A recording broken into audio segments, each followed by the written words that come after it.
Working on the command line like this can be a little frustrating. Some commands are going to give you confirmation or the results that you expect, while others will just execute with absolutely no feedback at all. And that's why it's a really good idea to always double check the status of Git before executing any type of Git command, just to make sure it's going to do what you expect it to do. So I'm going to show you how to do a Git status command. We're going to do those over and over and over again through the course of this chapter, so you'll get really familiar with doing them. Now I'm picking up right where we left off from the last exercise. I've got my terminal window open. In the last exercise, if you remember correctly, we created 2 directories, and then we initialized one of those, the Git basics directory, as a Git repository. Now, if you're going to be working with the repo, you need to be located inside of that within the command line in order to run commands. So you'll notice that if I look at my current directory, I'm inside of the Git basics directory.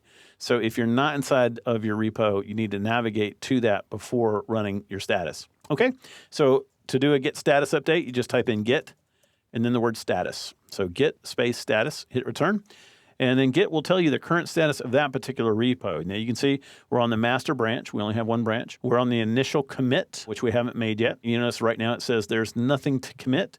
Create copy files and use git add to track them. So basically what it's telling us is that everything's okay, but this is an empty repo. There's nothing here. We haven't made an initial commit yet because there's nothing to commit. And anytime you have an empty folder that you initialize as a Git repo, that's going to be your initial status until you start adding some files and making commits. So Git status is an incredibly important part of using Git.